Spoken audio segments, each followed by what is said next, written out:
I want to say thank you to all of you for sending in so many questions for my Q&A that I said I was going to do.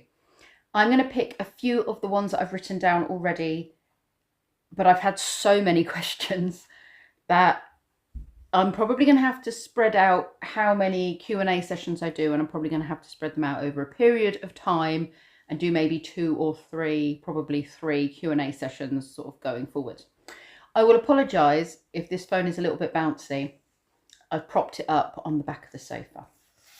So we'll start with a question from Daryl and Keith from Campervan Tales. They are the guys that I tend to go camping with.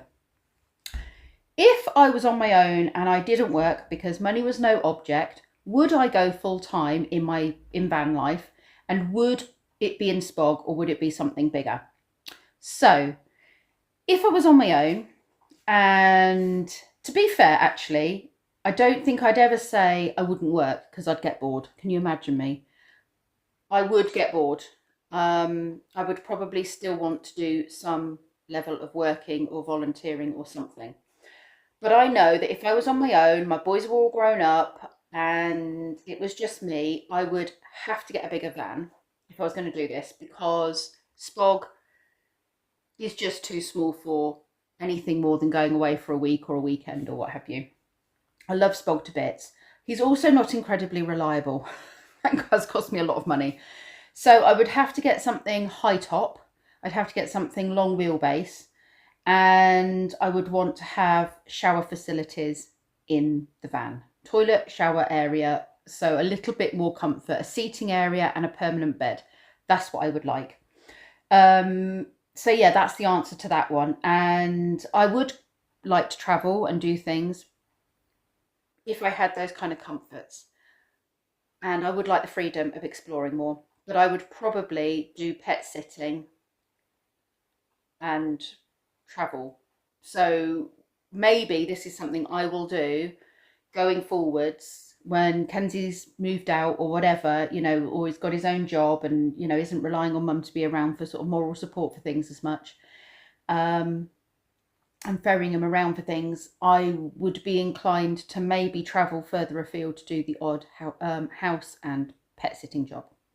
But that is sort of maybe, I don't know, 5-10 years down the line. We'll see. Did I always want a camper van? That's a strange question. Well, it's not a strange question. It's a perfectly reasonable question. But I think the answer is quite interesting. I remember seeing that Cliff Richard's summer holiday movie, and I just remember thinking it'd be awesome to live in a double-decker bus.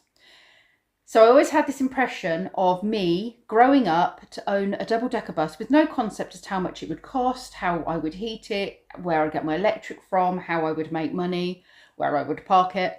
I always thought I was going to grow up to own a double-decker bus and that I would live in it. And then reality hit, and you know, you get stomped down by practicality, don't you, and having to earn money and have a proper job and all that kind of stuff. You have 2 weeks of total freedom to travel in Spog. Where would you go and why? Scotland, I think, because I've always said I want to do the NC 500. And I've got family that, well, part of my family is Scottish and I've never been, and I'd love to. And I'd also like to go to Ireland as well, which kind of kicks in, and I will skip down to the question from Mrs. H.8216. Any plans to get your passport and visit Ireland? That is something I would like to do, definitely. But maybe it's something I'd need to do in a bigger van, or very well planned so that I could do the odd campsite as well and do showers and that kind of emptying toilets, those kind of practical things. It is something I'd like to do, but it's not an immediate thing that's going to happen in my immediate future. And again, it might be something that I do where I come over and do some pet sits.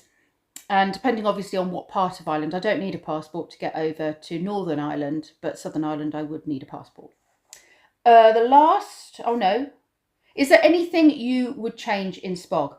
So if I was rebuilding Spog now, I would not have that rock and roll bed in there, and I would just have a permanent bed and then more floor space and a cooking area. That's what I would have, because I never put the back seats up anymore. Never do it.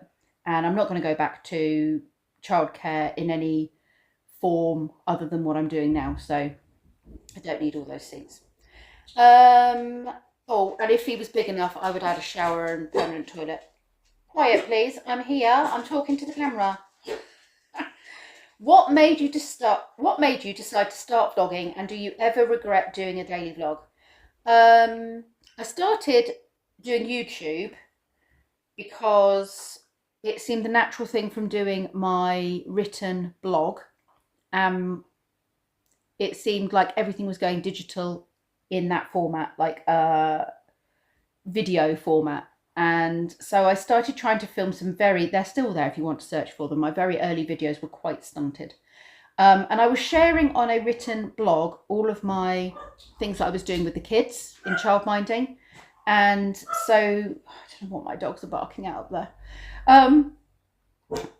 And so what I was doing was I was really just then moving it over into a visual format that was video, so the parents could then share the videos with family and friends and what have you, as they had been doing with my written blog, which I was putting up every night. I was sitting at my laptop and writing a blog every night.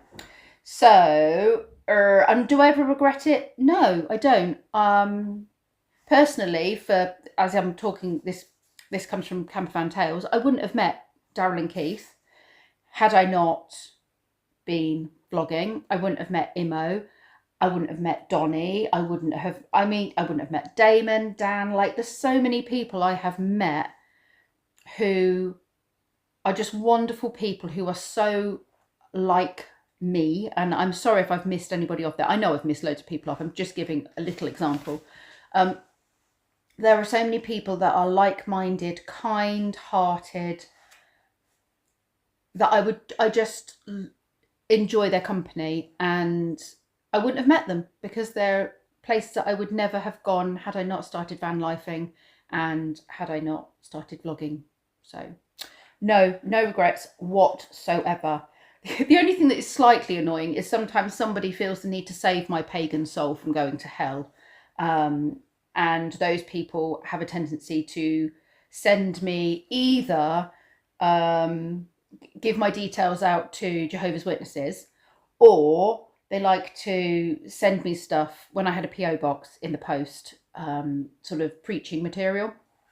So that's the only slightly annoying thing. But really, on the scheme of things, I just say to these people, thank you very much for calling me. Have a great day, but I'm really not interested. Thank you.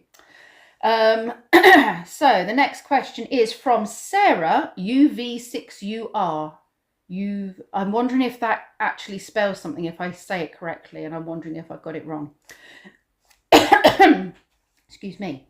What is Kenzie doing after sixth form? So Kenzie's in a strange situation in that most of his friends are leaving school this year because he's in his second year of sixth form, but he's retaken year 12 twice because he struggled with his GCSEs. During his GCSE year, we had all of just complete upheaval, bless him, and he was struggling so much that he didn't get the grades he needed. And this was at the time when I quit childminding. There was just so much going on, he just couldn't cope.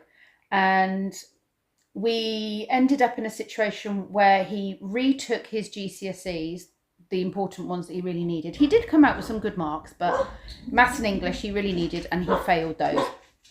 Quiet. So he redid those and did a 1-year course. Link! And did a 1-year course of media, which is what he's currently studying now. Now he's doing the 2-year media course, which is the equivalent of an A-level, and business studies, which is a 2-year course. So he's actually got another year left of school, and he'll either go into doing something with media, which is what he wants to do, but there's also talk about him, until he decides exactly what he wants to do, him kind of piggybacking off my business, us getting him insured and what have you, and then getting his own clients for dog walking, pet sitting, that kind of stuff. So we have options. Tracy 6315, how did I get into childcare? I always said from as young as I can remember, I was either going to work with animals or work with children. Well, first of all, I was going to be a hairdresser. Then I changed my mind on that. It was only because I like playing with people's hair. So then it was, I was going to work with animals or children. And I was thinking I might become a vet, but I wasn't brainy enough to get the qualifications for a vet. And also I fainted in the vets when I took my my gerbil to the vets. I just fainted, passed out. I don't know if it was because of gore, but I'm no good with my own blood, but I'm usually good with other people's blood. So I don't know. And I've worked out over the years, I can't gut a fish either. I cannot gut a fish. Brendan used to go fishing with school and bring me home the odd fish, and I couldn't do it. So yeah, I don't think I'd make a very good vet, too squeamish. And so I also said I wanted to be a mum. I absolutely wanted to be a mum and have children, but I didn't want my husband to give me pocket money, because in my head that just didn't sit comfortably. Even from like a really young age, that didn't sit comfortably. And I remember saying that if I was going to be given money for like me to go and get him a birthday present, that just really seemed odd. Like, can I have some money so I can go and buy you a birthday present? It just seems weird. So I wanted to make sure that whatever I did, I wanted to be working with children, and that I could earn money and that I could continue to do when I had my own children. So I started nannying and worked out pretty quickly. I couldn't go back to the job that I was doing before. So got another nanny job and worked out pretty quickly that it was too much of a compromise. With this particular family, I was either not being a good nanny or I wasn't being a good mum. So, I got into trouble for Brendan being poorly. And he was only poorly because I had to take him in to look after their kids that were sick all the time. And he wasn't just a little bit poorly, he ended up with a subsequent milk intolerance that lasted him over 4 years. So, and that was his first Christmas as well, he was poorly. So I realised that being a good mum was more important than being a good nanny in the eyes of these people. And I left that job, started doing the childminding training, and I left that job and have not looked back. And then obviously I've gone back into nannying now that my boys are all grown up and that Emma and Rob needed a nanny. And it fitted in with Kenzie struggling with me childminding, not coping with the children crying and, things like that. So that's how I've ended up back in nannying. But I say nannying, it's very loose nannying. I spend more of my time doing sort of housekeeping really. And I don't think I'd go into another nannying job because I really feel like I enjoy the housekeeping side of things. I enjoy hanging out with kids and doing fun things with the kids, but my passion isn't there anymore. I get a real kick out of making the house clean and tidy, and I found that working with animals, which is another thing I always wanted to do, is bringing me a lot of joy. So yeah. Anyway, that has been 13 minutes. I think that's quite long enough, and that was literally just one page of questions. So I'm going to finish my cup of tea and it's time to go and get Aussie. So thank you very much for watching this. I hope that has been enjoyable for you, and there's definitely going to be another couple of these spread out over the next coming months.